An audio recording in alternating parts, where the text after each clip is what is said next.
If you live in North America and I show you this device, you're going to think, wow, that's a pretty nifty tablet. However, if you live in Europe or anywhere overseas, you're going to look at this and think, that's not a tablet. I use this as my cell phone, because over in Europe, they use this Samsung Galaxy Note 8 as a cell phone and a tablet. It has data capabilities and they actually make calls on it. I wish I could get that version over here in Canada because I think that is brilliant. The Galaxy Note 8 was announced a year ago at MWC 2013. Now, if that sounds familiar, that's because MWC, or Mobile World Conference 2014, just happened and Samsung released devices like the Samsung Galaxy S5 and the Samsung Galaxy Gear 2, both of which we'll take a look at on this channel in the future. The Note 8 is really just a smorgasbord of Samsung Galaxy devices. It's got the form factor of a Samsung Galaxy S4, however the screen size of a Samsung Galaxy 10.1 tablet. I have a feeling that someone in the Samsung product room just said, okay boys, we need a new tablet, we need a new product. It can't be big, it can't be small. We have the S4, it's a great seller. We have the 10.1, we have the larger tablets, they're great sellers. Let's take the two tablets and merge them together and then call it a Note 8. I mean, Samsung, I graduate university in a year. I'm gonna be looking for a job. I could churn out products for you like you would never believe. On that note, actually, a lot of people are calling this Samsung Galaxy Note 8 the best hits tablet. It's a combination of all of their greatest product sellers, which is fantastic. Now in Canada, if you want this best hits tablet on the Rogers network, because there is an LTE chip in this, you can use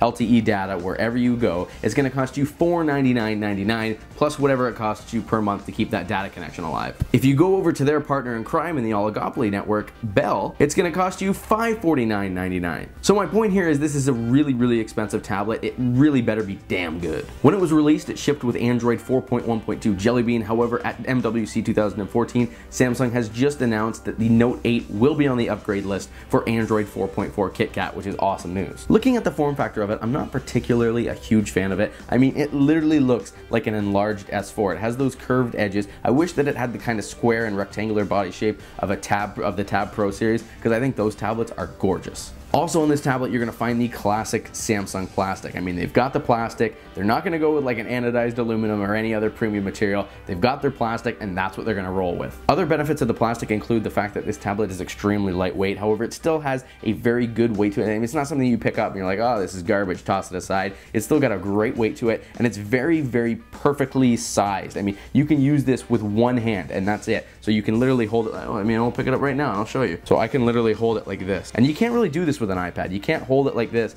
and kind of one-hand it. I mean, yes, I can't reach across the screen and do it. And if I do that, I mean, I can just, it's an extremely good form factor. In terms of specs, the Note 8 grabs its name from its 8-inch 1280 by 800 TFT display. And for those of you guys doing the quick analysis at home, that is just a 720p display. That same display was actually released on the 10.1-inch tablet, and a lot of people were thinking like, the pixel density is not that great. The resolution on a 10.1-inch tablet isn't that great, but shrunken down on an 8-inch tablet, that resolution actually looks pretty fantastic. If you guys are familiar with the original iPad mini without the Retina display, this actually has a higher pixel density than the iPad mini without Retina display. Now that the iPad mini has Retina display, those pixel densities blow everyone away. Under that high definition display, the Note is powered by a quad-core processor clocked at 1.6 gigahertz, 2 gigs of RAM, and upgradable storage. It's 16 gigabytes internal, but however you can add 64 gigabytes with a micro SD card. All the specs combined, the quad-core processor, the 2 gigs of RAM, and all that external storage, played well when using this tablet in real-life scenarios. Now,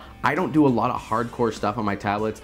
Some of the things I was doing on this, I was doing a little Twitter, a little Netflix, a little Facebook, obviously a little bit of Instagram, which all those apps are actually optimized for this. Even Instagram is optimized for the screen on this, so it looks fantastic. And I never saw a hiccup. That processor handled everything perfectly. One of my favorite features about this tablet is the S Pen and writing notes with it, because I feel like you can buy styluses or styli for the iPad and other tablets. However, nothing actually compares to writing a note in like S Note with the S Pen on the Samsung tablets. I had a Note 3 a couple weeks ago. I loved it. Unfortunately, I sat on it and cracked the screen, but I had a great time using the note recognition software. That is actually the tablet telling me that the battery is low, which is a perfect segue.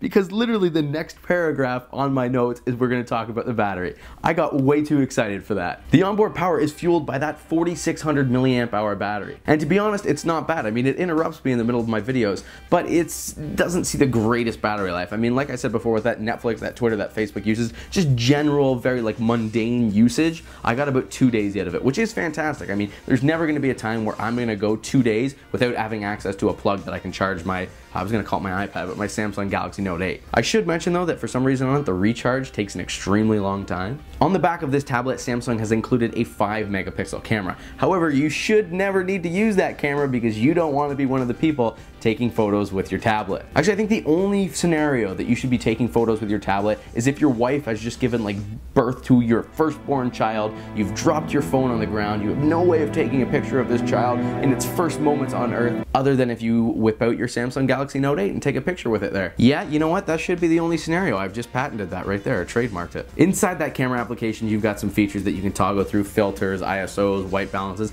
all that junk. I've never used it on my personal S4. I will probably never use it on this. The only time I ever throw a filter on a photo is on Instagram, and even then I try to keep photos like pretty natural, because there's nothing worse than overdoing a photo with like the toaster filter, which was actually named after Kevin Rose's dog Toaster, if you didn't know that. Fun fact Tuesday. It is Tuesday. But where this tablet really shines in terms of capturing images and capturing photos is the front-facing camera. 1.3 megapixels, so I mean, yeah, you're not gonna take any like fantastic landscape photographs with it, but for video conferencing, it's awesome. And not to mention that the mic on board this thing is crystal clear. If I was gonna recommend a tablet that you actually start video conferencing with, it would be this guy right here. Getting back down and rounding everything up, the Note 8 seems like it's gonna be a good choice. The processor is more than capable, the screen is extremely vibrant, and the onboard mic is sublime. Not to mention you can easily expand it with 64 gigabytes of storage, and I absolutely love the S Pen feature. I'm gonna say this again, but it actually feels like you're writing on a sheet of paper. That's how crisp and clear writing on this tablet is. However, there is only one thing holding me back from recommending this tablet, and that is that when I pop over to the Rogers website, Rogers is actually the one who's provided this tablet, so huge thank you to Rogers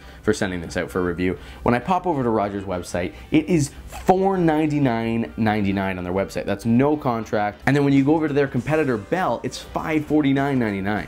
So if you really wanted and you were really like keen on getting this tablet, you're gonna have to go to Rogers to get it because it's $49 cheaper. However, I did read on the Wikipedia article that it was released at $399.99 in the States, and that was a year ago. So heaven forbid, I'm pretty sure you could find this tablet for a lot cheaper than $499, but it's just ludicrous that that's what the list price is. All right, guys, this has been my review of the Samsung Galaxy Note 8 tablet. Again, huge thanks to Rogers for sending this out to review. If you have any questions or comments about the tablet, please leave them down in the Google Plus orgy down below. I make it a point to try and answer each and every one of your questions. Until next time, I will see you in the next video.